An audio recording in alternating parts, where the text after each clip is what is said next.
Hello बच्चों, आजच्या या व्हिडिओमध्ये आपण क्लास 8चा जो सायन्सचा लेसन आहे 8 नंबरचा प्रदूषण हा जो लेसन आहे त्याला आपण इथे सुरुवात करणार आहोत।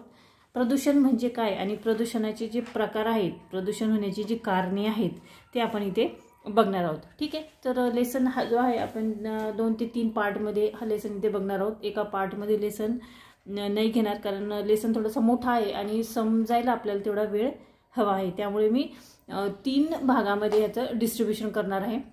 तर बघा इथे प्रदूषण, इथे काही चित्र दिलेले आहेत बघा सुरुवातीला। आता सुरुवातीचं जे चित्र दिलेलं आहे इथे कारखाने दिलेले आहेत आणि त्यातून जे सांडपाणी बाहेर येत आहे ते पाणी इथे दाखवलेलं आहे आणि ते पाण्यामध्ये त्या कारखान्यामधील जे पाणी आहे ते आपल्या पाण्यात मिक्स झाल्यामुळे आपलं जल प्रदूषण ते कशा पद्धतीने होतं ते इथे दाखवलेलं आहे। दुसरं जे चित्र आहे त्यामध्ये गाड्यांचा धूर इथे आपल्याला दिसत आहे। ठीक आहे, त्यानंतर तिसरं जे आहे या चित्रामध्ये आपल्याला इथे कारखान्यांचा धूर इथे दिसत आहे।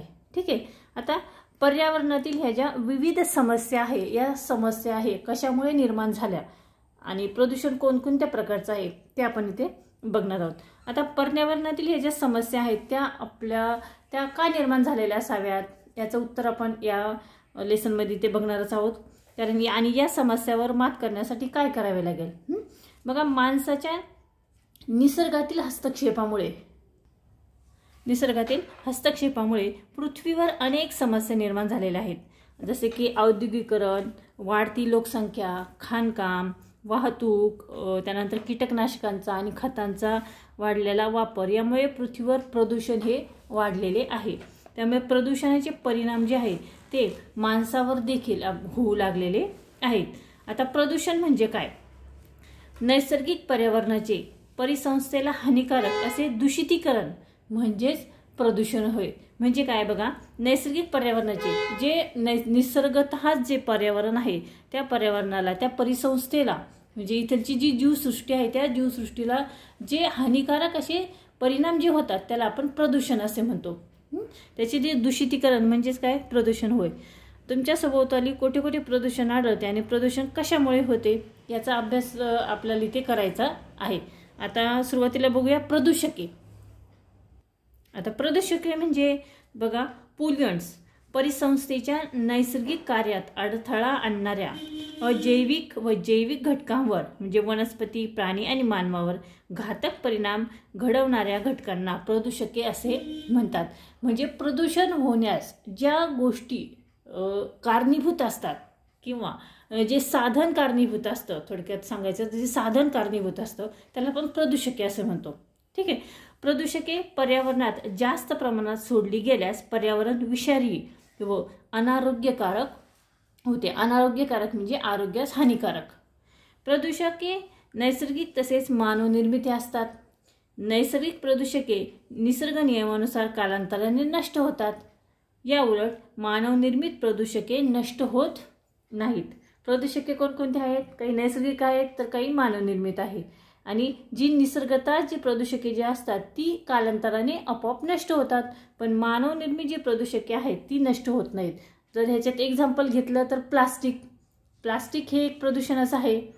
प्लास्टिकच्या ज्या कॅरी बॅग्स असतात, पिशव्या असतात, बॉटल्स असतात त्याचं विघटीकरण होत नाही, म्हणजे एक प्रकारे ते प्रदूषणच आहे।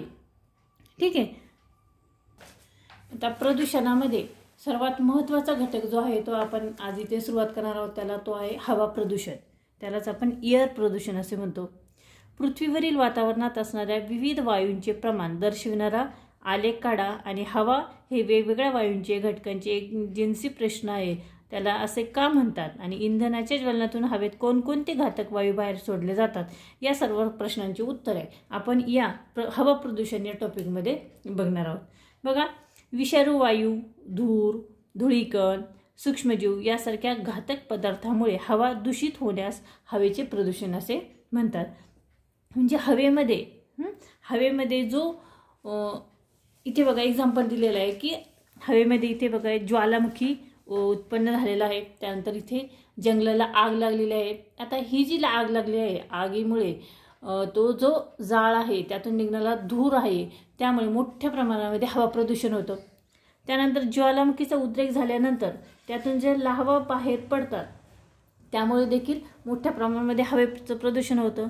आणि तिसरा आणि अतिशय महत्त्वाचा जो आहे तो आहे हवा प्रदूषणाचा की गाड्यांचा धूर. ठीक आहे. आता निसर्गामध्ये किंवा बघा आपल्या अवतीभोवती खूप गाड्यांचं प्रमाण वाढलेलं आहे. 2 व्हीलर 4 व्हीलर अशा मोठ्या प्रमाणात गाड्यांचं प्रमाण वाढले आहे. आणि त्यातून निघणारा जो धूर आहे त्या धुरामुळे हवेचं प्रदूषण जे आहे ते इतकं वाढलेलं आहे की त्यामुळे श्वासाचे त्रास हे उद्भवत चाललेले आहेत. आता हवा प्रदूषण हे अशा विविध घटकांमुळे होत असते. आता याची हवा प्रदूषणाची जी कारणे आहेत ते आपण इथे बघणार आहोत. त्या कारणांमध्ये नैसर्गिक कारणे आणि मानवनिर्मित कारणे अशी 2 टॉपिक इथे आहेत. आता नैसर्गिक कारणामध्ये पहिला जो आहे तो आहे ज्वालामुखीचा उद्रेक. ज्वालामुखीचा उद्रेक या उद्रेकातून घनरूप, वायुरूप व द्रवरूप पदार्थ बाहेर पडतात. उदाहरणार्थ hydrogen sulphide, sulphur dioxide, carbon dioxide, ammonium chloride आणि हायड्रोजन बाष्प, धूलिकण. हे जे वायू जे बाहेर पडतात या वायूमुळे हवा ही कशी होते, दूषित होते. ठीक आहे. दुसरा जो आहे नैसर्गिक जे कारण आहे ते आहे भूकंप. भूकंपामुळे काय होतं की पृथ्वीच्या अंतर्गत भागातील जे विषारू वायू असतात आणि पाण्याची वाफ जी आहे ती मोठ्या प्रमाणात हवेत मिसळली जाते. त्यामुळे देखील हवेचं प्रदूषण होतं. तिसरा निसर्ग निर्मित जे कारण आहे, नैसर्गिक कारण आहे ते आहे वावटळी व धुळीची वादळे. मोठ्या प्रमाणात होणाऱ्या वावटळी आणि जमिनीवरील जी धूळ आहे त्यातील केर कचरा जो आहे, माती आहे, परागकण आहे आणि सूक्ष्मजीव आहेत हे सर्व या वावटळीमुळे हवेमध्ये मिसळतात. आणि पुढचा जो आहे वणवा. वणव्यामुळे कार्बन डायऑक्साईड, सल्फर डायऑक्साईड आणि हायड्रोजन सल्फाईड व धूर वातावरणात मिसळतो. जंगलाला जी आग लागते, जो वणवा लागतो, त्या वणव्यामुळे कार्बन डायऑक्साईडचं प्रमाण हे मोठ्या प्रमाणात वाढतं. ठीक आहे. सल्फर डायऑक्साईडचं प्रमाण वाढतं. हायड्रोजन सल्फाईड आणि धूर ह्या वातावरणामध्ये मोठ्या प्रमाणात मिसळतात आणि त्यामुळे हवेचं प्रदूषण होतं. आणि पुढचं जो आहे सूक्ष्मजीव हवेत मिसळल्यामुळे. आता उदाहरणार्थ काही जीवाणू जे असतात, कवकाची बीजाणू असतात ते हवेमध्ये मिसळतात आणि हवेमध्ये मिसळल्यामुळे श्वसनाचे आजार निर्माण होतात. हे निसर्गनिर्मित अशी 5 कारणं आहेत. त्याचप्रमाणे मानवनिर्मित कारणं जी आहेत त्या मानवनिर्मित कारणामध्ये महत्त्वाचं जे कारण आहे ते आहे इंधनाचा वापर. आता इंधन कोणता? दगडी कोळसा, लाकूड, LPG गॅस, नंतर रॉकेल, डिझेल, पेट्रोल यांच्या वापरामुळे कार्बन डायऑक्साईड, कार्बन मोनॉक्साईड आणि नायट्रोजन ऑक्साईड, सल्फर डायऑक्साईड आणि शिशाची संयुगे हे हवेत मिसळतात आणि त्यामुळे श्वसनाचे आजार निर्माण होतात. त्यानंतर दुसरा जो आहे इंधनाचा वापरामध्ये घनकचरा, यामध्ये शेतीचा कचरा, बागेतला कचरा उघड्यावर जाळल्यामुळे देखील हवा प्रदूषण हे होते. त्यानंतर पुढचं जे महत्त्वाचं कारण आहे ते औद्योगिकीकरण. आता औद्योगिकीकरणामध्ये विविध कारखान्यावरून प्रचंड प्रमाणात धूर बाहेर पडतो. गंधकाची भस्मे, नायट्रोजन डायऑक्साईड आणि वातावरणात हे सर्व मिसळतात आणि त्यामुळे हवेचं प्रदूषण हे होत असतं. आणि तिसरा आणि अतिशय महत्त्वाचं कारण जे आहे ते आहे अणुऊर्जा निर्मिती व अणुस्फोट. अणुऊर्जा निर्मितीत युरेनियम, थोरियम, ग्रॅफाईट, प्लुटोनियम या मूलद्रव्यांच्या वापरामुळे किरणोत्सर्जन होऊन हवा प्रदूषण हे घडून येते. आपण ही जी बघितली ती झाली हवा प्रदूषणाची कारणे. आता हवा प्रदूषणाची जी कारणे आहेत त्याचा परिणाम आपल्याला काय होतो, त्याचा हवा प्रदूषणामुळे आपल्या जीवनावर ह्याचा काय परिणाम होतो, तर तो वनस्पती आणि प्राण्यांवर 2 प्रकारे इथे दिलेला आहे बघा.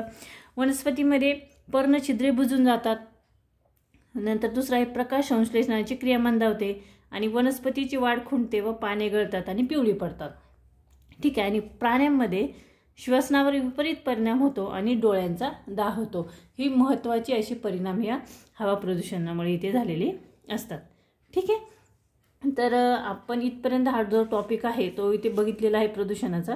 पुढच्या व्हिडिओमध्ये आपण यानंतरचा पुढचा जो भाग आहे तो इथे हवा प्रदूषणाचा वातावरणाचा होणारा परिणाम जो आहे तो टॉपिक इथे पुढच्या व्हिडिओमध्ये इथे घेणार आहोत. ठीक आहे.